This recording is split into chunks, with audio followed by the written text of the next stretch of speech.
Bonjour, c'est parti pour la correction de la question de synthèse sur l'île des esclaves de Marivaux. Je vous avais demandé, suite à l'analyse de l'intégralité de la pièce, de faire une synthèse, d'essayer de regrouper, de voir quelles étaient les valeurs qui étaient le plus mises en avant par Marivaux et d'essayer sur chaque valeur de l'expliquer et d'en donner un exemple tiré de la pièce.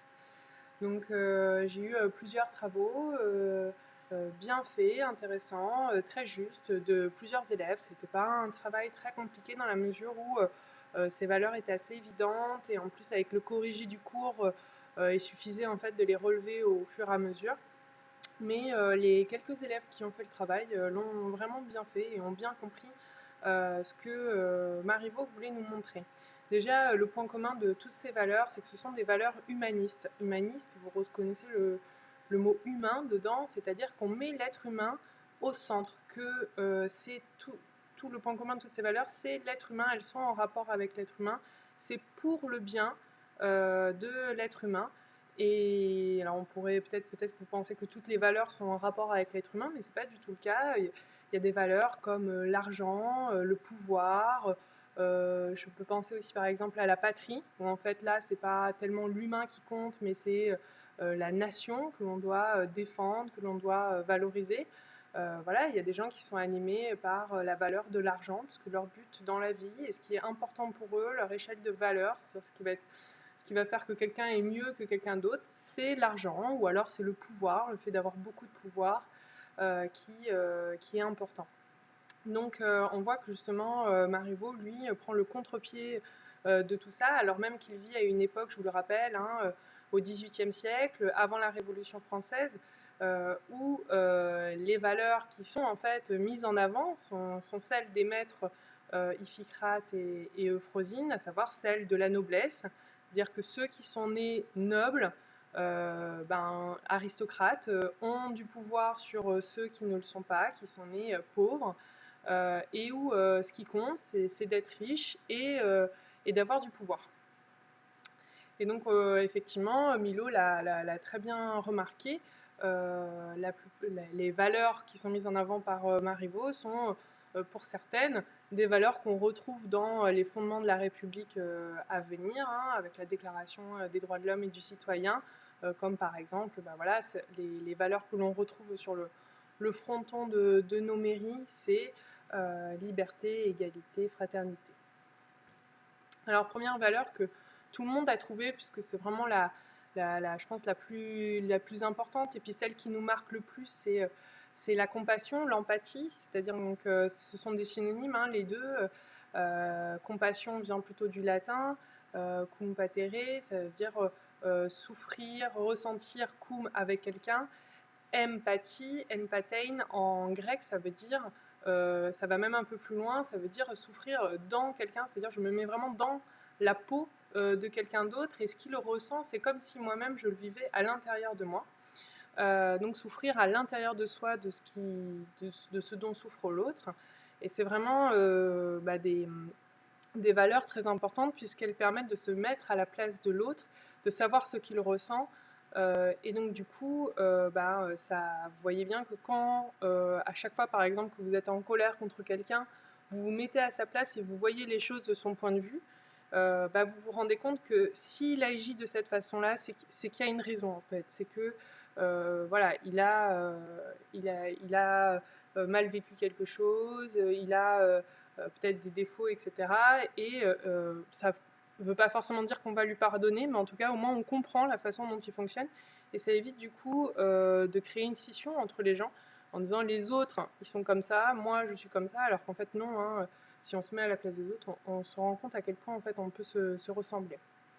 Bon, et dans la pièce, c'est vraiment mis en évidence puisque on voit au début de la pièce le mépris des maîtres vis-à-vis de leurs serviteurs, donc la façon dont Iphicrate traite Arlequin au tout début de la pièce alors qu'ils viennent d'échouer, avec énormément de mépris, et de la même façon quand Cléantys fait le portrait d'Euphrosyne, on voit à quel point Euphrosyne traite vraiment Cléantys comme une moins que rien, comme une faire-valoir, comme voilà, c'est quelque chose de sans aucun intérêt pour elle. que dans la mesure où Cléanthes lui est utile. Et donc cette valeur de compassion, c'est vraiment le personnage d'Arlequin hein, qui l'incarne parfaitement avec cette phrase que j'avais soulignée déjà dans une précédente vidéo où il explique que lui ne peut pas être heureux si ça se fait aux dépens de quelqu'un d'autre. Et donc si Iphicrate est malheureux d'être son esclave, ben, lui il ne sera pas heureux d'être son maître et donc il préfère rétablir l'ordre. Et donc voilà, c'est cette compassion, cette empathie qu'il a aussi vis-à-vis de Frosine quand celle-ci lui dit que bah oui, il pourrait abuser de son pouvoir sur elle et la forcer à l'épouser, etc. Mais qu'elle est malheureuse et donc bah voilà, Arlequin du coup est touché par la détresse de Frosine et n'insiste pas davantage. Donc voilà pour effectivement, je pense, qui est la valeur vraiment principale et la plus importante dans cette pièce, mais il y en avait plein d'autres, notamment le pardon, le repentir. Alors plutôt le repentir, puisque le fait de se repentir, c'est de reconnaître ses fautes, et c'est justement ce que doivent faire les maîtres pour guérir de leur orgueil. Vous vous rappelez, les esclaves, les serviteurs font le portrait des défauts, des erreurs, des fautes commises par leur maître, et les maîtres, dans la foulée, doivent admettre que c'est juste. Donc ça, c'est une première étape, donc savoir reconnaître ses fautes, et ensuite demander pardon pour ces fautes-là, et c'est justement ce qu'ils font à la fin de la pièce, et c'est ce qui permet du coup aux esclaves de leur pardonner, puisqu'évidemment on ne peut pas pardonner à quelqu'un qui ne reconnaît pas ses fautes. C'est pour ça que je vous conseille, hein, si vous demandez pardon à quelqu'un, en général, vous savez, on dit « Ah, je suis désolé, mais… » Le « mais », en fait, il est de trop. Hein, il ne faut pas se chercher d'excuses, il faut juste rester sur « j'ai fait ça, je suis désolée ». Il y a toujours une bonne raison, il y a toujours quelque chose hein, qui nous pousse à mal agir ou à faire une erreur.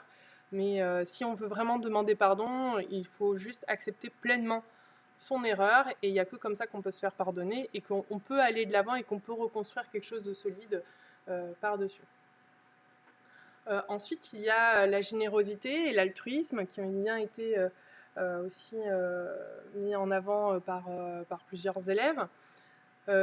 Donc, pour rappel, hein, la générosité et l'altruisme, c'est quand on considère que l'autre est plus important que soi. C'est-à-dire qu'on est prêt à faire passer l'autre avant soi. Par exemple, je suis très pauvre, je n'ai pas d'argent, mais je vois quelqu'un dans la rue qui a encore moins d'argent que moi, qui en a encore plus besoin que moi. Ben voilà, ben tant pis, je vais me priver pour lui, parce que voilà, je ne pense même pas à moi, en fait, le besoin de l'autre est prioritaire. Et on voit que Arlequin accepte de redevenir esclave et de libérer son maître pour qu'il soit de nouveau heureux, alors même qu'il sait hein, ce que c'est d'être esclave, ce que c'est que de souffrir, de se faire battre, d'être tout le temps traité comme un moins que rien. Eh ben, il est prêt à revivre ça pour permettre à son maître d'être heureux, parce que ben, voilà, ça fait le lien avec la première valeur dont on a parlé, la compassion. Il ne peut pas être heureux sachant son maître malheureux. Il y a également donc, tout ce qui est du domaine de la fraternité. Donc j'ai regroupé un peu, hein, ceux qui ont fait le travail, hein, je pense que, qui me l'ont envoyé, vous reconnaissez hein, des choses que vous avez mis. Je suis partie en fait de ce que les élèves m'ont rendu, et puis voilà, je l'ai étoffé, je l'ai un peu amélioré, mais vous allez reconnaître des choses que vous avez mis dans vos copies. La fraternité, la solidarité et le partage, donc pour moi, sont des choses qui vont ensemble, puisque c'est le fait de se soutenir les uns les autres, de s'entraider. Et on voit que, justement, au début de la pièce, hein, je ne sais plus qui l'avait noté très, très précisément, que alors qu'Arlequin, lui, a réussi à sauver du naufrage une bouteille, alors dans la pièce, c'est représenté par une bouteille de vin, ou peut-être c'était une bouteille d'eau de vie, et qui s'apprête à la partager avec son maître, Iphicrate lui prend des mains, se l'accapare et boit la bouteille en entier. Voilà, ce qui montre bien justement hein, la critique de Marivaux vis-à-vis de ce personnage qui est complètement égoïste, qui ne pense qu'à lui, alors que son esclave s'apprêtait lui à partager. Et on voit qu'à la fin de la pièce, justement, une des résolutions qui est prise par les maîtres, c'est de partager leurs richesses avec leurs anciens esclaves. Mais de partager leurs richesses, mais aussi leur statut social, justement de les traiter d'égal à égal, comme des frères et des sœurs. Ça fait partie de la résolution hein, d'Iphicrate et d'Euphrosine à la fin de la pièce. Et ça montre bien aussi là des valeurs d'humilité et d'égalité, puisque donc ce qu'on reproche aux maîtres, c'est leur orgueil, et l'inverse de l'orgueil, c'est l'humilité, et c'est bien ce dont font preuve les deux personnages des serviteurs, d'humilité. Ils savent ce qu'ils sont, ils savent qu'ils sont des pauvres gens, et ils ne s'estiment pas supérieurs aux autres. Hein. Donc je vous ai rappelé, ces valeurs montrent que personne ne peut se considérer au-dessus des autres.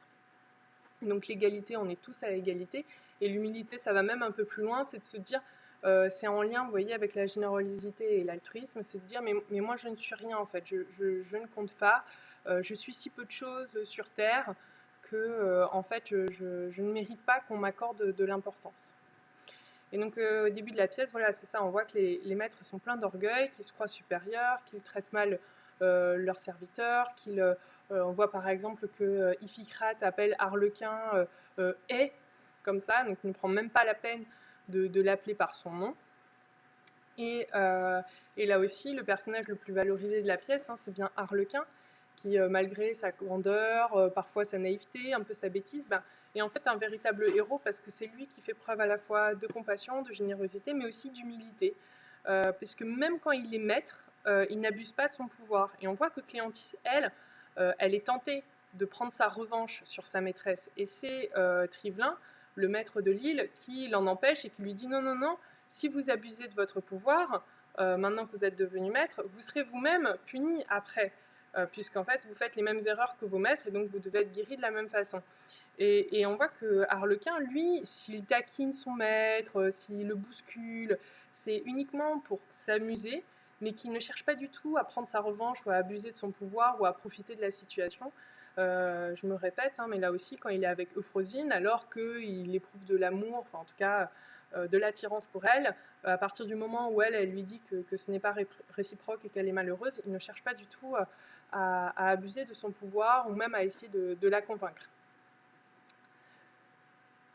Et enfin, un autre aspect qui est intéressant, c'est tout ce qui est en lien avec la liberté et le respect. Je mets les deux ensemble parce qu'en fait, la liberté, c'est certes faire ce que je veux, quand je veux, mais tant que cela ne porte pas atteinte aux autres. C'est-à-dire que la liberté, c'est pas faire tout ce que je veux aux dépens des autres parce que j'en ai rien à faire. On voit bien que là, dans la pièce, c'est une liberté qui inclut le respect des autres. C'est de ne pas porter atteinte aux autres, de ne pas faire de mal.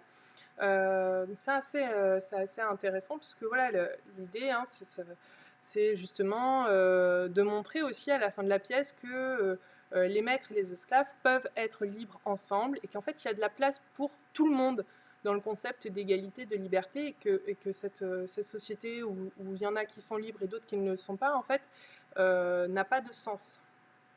Et pour conclure, j'aimerais vous faire réfléchir sur cette notion que je n'ai pas du tout inventée, qui appartient à la philosophie depuis l'Antiquité, qui est qu'en fait les véritables esclaves ne sont pas vraiment les esclaves, mais sont plutôt leurs maîtres. Alors pourquoi ça? Parce qu'en fait, ce qui est quand même intéressant dans les défauts pointés par Arlequin et Cléantys sur leurs maîtres et maîtresses, Iphicrate et Euphrosine, c'est qu'ils sont tout le temps dans le regard des autres. Ils sont esclaves du regard des autres, de l'opinion qu'on a d'eux. Euphrosine, la maîtresse de Cléantys, c'est tout le temps à vouloir séduire, paraître belle, être toujours au meilleur d'elle-même, etc. De la même façon, Iphicrate a toujours l'attitude qui convient à la situation.